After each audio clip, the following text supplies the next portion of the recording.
Isang magandang araw po sa ating lahat mga kudkod at malamig nga pala dito sa amin sa probinsya ng Bicol at ito nga may dala akong cake kasi mga kudkod ngayong araw na ito ay nag-bake kami, may training nga pala akong pinapasukan sa pagbe-bake at malapit lang ito sa bahay ng aking kapatid mga kudkod kaya ito nga nagbitbit ako. Abay tuwan-tuwa naman sila at nasarapan. Gabi na nga pala mga kudkod, napasarap naman kasi ang aming kwentuhan. Gustong gusto ko kasi dito sa bahay ng aking kapatid mga kudkod kasi maaliwalas, kitang-kita mo yung talagang field talaga no, yung ano ba, yung kapaligiran na makikita mo yung palayan, ang sarap sa pakiramdam mga kudkod. At dahil nga gabi na, ito nga ipapakita ko sa inyo mga kudkod kung ano yung itsura pag gabi, lalo na ngayong malamig at mahangin-hangin. Aba, tingnan nyo naman oh, nagliliparan ang mga dahon. At nga pala kasama ko dito ang aking hipag, pamangkin at ang aking anak. Dito nga pala kami nagtambay ngayong araw ng Sabado. At ito, makikita nyo dito talaga naman, ayan, nakakalibang dito tumingin. Ang aking anak ay talagang aliw na aliw sa paglalaro sa kanyang pinsan. Ganito lang sila mga kudkod tuwing araw kung walang pasok. At syempre ang aking hipag, ayan, labada match. Dito kasi minsan mga kudkod, dito kami naglalaba. Minsan kasi walang tubig o madalas walang tubig sa araw. Dun sa aming bahay, yun ang problema talaga dito sa atin. At ito nga, nakikita nyo naman, o gabi na talaga mga kudkod. Mahangin-hangin at syempre umuulan-ulan. O diba malamig? Kung yung ibang mga kudkod ay naghahanap ng mga lugar dito sa Pilipinas kung saan malamig, o pumupunta pa ng Baguio, dito sa amin talaga ngayong araw na ito mga kakudkod, pagpasok pa lang ng January 1 ay talagang malamig na o naulan-ulan pa, o diba mahangin-hangin. At ang aking kapatid naman ay busy yan sa pagkahalaman, nagtatransfer siya ng mga halaman-halaman. Simple lang ang buhay dito sa probinsya mga kudkod. Hindi katulad sa Manila, talagang siksikan. Syempre, kung nandun yung negosyo nyo at kung may bahay naman kayo doon, why not? Chok not? Choice nyo naman yan. Pero ako dito mga kudkod talagang masaya talaga, masarap tumira sa probinsya. Pag may sarili kang bahay at may kapaligiran ka pa, may mga pagtataniman ka ba, abay, go ka na mga kudkod. Ayan na aking kapatid, sabi niya sa akin ay magpapalit daw siya o maglilipat ng mga halaman kasi may mga bagong tubo, diba? Sarap kasi sa mata mga kudkod pag ang kapaligiran mo talaga naman ay green na green. Ayan nga mga kudkod, dito kasi sa kanila ay talagang tuloy-tuloy ang tubig mga kudkod. Ayan, ang ganda. Ito nga pala mga ilaw niya ay binili niya daw ito sa Shopee. O baka naman Shopee. Ito nga pala ay noong December pa. Siyempre, petsa pa lang ngayon. 3 Kings pa lang. Kaya naman talagang naandyan pa yan. O diba, parang garden. Ang sarap dito mga kudkod, lalo na paggabi. At kung hindi umuulan, pwede tayo mag-ihaw-ihaw. Kasi balak talaga namin mga kudkod, noong January 1, dito kami mag-iihaw-ihaw. Ayan, ang lakas ng hangin. At sabi namin ay magpa-party-party kami. O diba, party-party talaga. Yung simple lang mga kudkod, yung get together, yung family namin. Ang problema talaga naman ay umulan mga kudkod. First day ng January, ayan, talaga namang umulan. It's a blessing. At ito nga ang kapatid ko, busy pa rin siya sa paglilinis. Ayan, ito nga ang talaga namang kaganapan niya pag walang pasok dito mga kakudkod. Abay, nakislap-kislap pa ng ilaw. O ganyan mga kudkod ang ginagawa ng aking mga kakudkod team dito pagka ganito walang pasok at gabi. Aba, ito nga pala, nainggit yung aking kapatid mga kudkod. Meron kasi ako sa bahay. Sabi niya sa akin ay bibili din daw siya sa Shopee. Nag-order din. Ang cute nga naman pag ganito mga kudkod, lalo na sa gabi. Pero dahil ito nga naman ay solar, kailangan yung i-charge mga kakudkod o paarawan sa labas para naman sa gabi ay umilaw. At tingnan nyo nga naman yung mga dahon, talaga naman ang lakas ng hangin mga kudkod dito. Kaya naman talaga naman, sabi ko ipapasok na ako, abay giniginaw na ako dyan mga kudkod.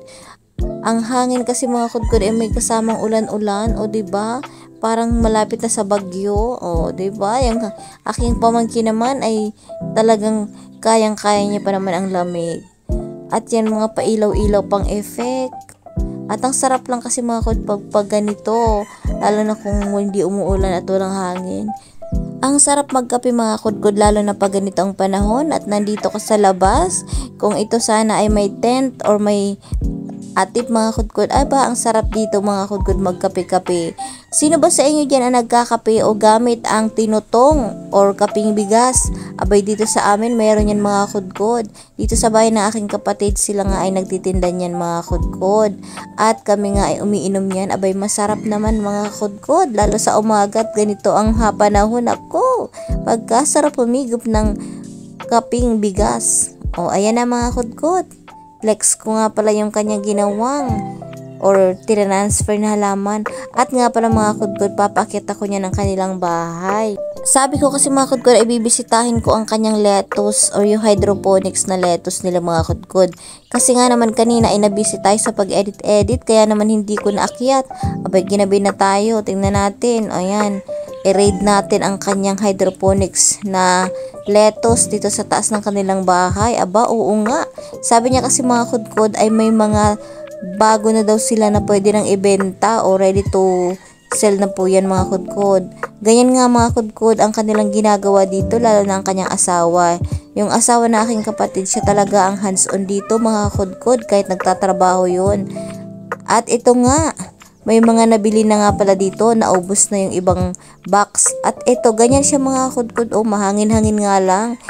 At ito nga pala ito yung ang cute nito mga kudkod kasi parang rose siya, may mga petals. So iba-iba kasi yung mga kudkod, iba-ibang klase, ibang variety ng lettuce ang kanilang tinatanim. Ito parang rose siya, ayan ang cute. So hindi nyo lang masyado makita kasi gabi, pero pag sa umaga talaga ang sarap sa mata mga kudkod. Ayan, fresh na fresh yan mga kudkod. Ang dami pumupunta dito sa kanila para bumili nito. Minsan talagang sinasadya pa sila para bilan lang. Sa totoo lang kulang talaga ang kanilang itong housing na ito mga kudkod. Kaya naman nagbabalak silang dagdagan. At dahil nga naman marami, wala sila ditong kompetensya dito sa lugar namin na nag-hydroponics na lettuce. Kung gusto man ng iba na bumili, pupunta pa sila ng city. Pero ito kasi mga kudkod, talagang fresh na fresh pag kinuha nila na may kasamang cup. At ito na nga mga kudkod, kailangan naming umuwi. Kasi gabi na at kaya nagrent na naman kami ng tricycle at daladala na ng aking hipag ang kanyang mga nilabhan na damit. Nasa likod namin yan. Ayan na, ulan-ulan na mga kakudkod. Siguro mga alas 9 na ito ng gabi. Ayan, dumaan kami dyan. Andyan yung burger na nagtitinda ng ang pinsan ko. At ito nga, mga ilang kalsada kami mga kakudkod. Siguro 3 kalsada bago dumating sa amin. Galing doon sa bahay ng aking kapatid. Pwede naman itong lakarin mga kudkod, kaso gabi na at umuulan. Kasi dito sa amin ganun, ang distansya ay by street or by kalsada. So po pwede kayong maglakad-lakad, lalo na sa tuwing umaga, exercise na rin, 'di ba? So ito nga pala, ganito dito sa amin, hindi nyo masyado makita mga kudkod kasi gabi na nga pala. Ito, dumaan na kami dyan sa eskwelahan at ito na, malapit na kami mga kudkod. Konting kembot na lang yan. At ito na nga, bumaba na kami. Kasama ko ang aking anak. Ayan, doon siya tumambay maghapon habang ako ay nag-training sa baking. At ayan na nga, ibababa na namin ang nilabhan. Imbis na pinamili, no? Nilabhan ng aking hipag. Papasok namin dyan sa aming munting tahanan. Ayan, wala na tayong mga ilaw-ilaw mga kudkod. Hindi na kasi sila nagpapailaw kasi nga tapos na yung New Year. Pero hindi pa kami nagtatanggal mga kudkod ng mga Christmas decorations. Ayan, baba na ang ating mga dala-dala. At ito nga, naulan talaga dito mga kudkod. Basa ang kalsada, yung tapat ng bahay namin, may tubig-tubig pa. Ayan. Ayan, shoutout nga pala sa aming taxi driver talaga, no? Sa aming tricycle driver na si Ricky, ayan, talagang to the rescue yan, kahit anong oras mga kudkod. Thank you so much. At ito na, dito na kami mga kudkod. Maraming salamat sa inyong panonood. See you on my next vlog. Don't forget to like, share, and subscribe mga kudkod. God bless everyone and keep safe.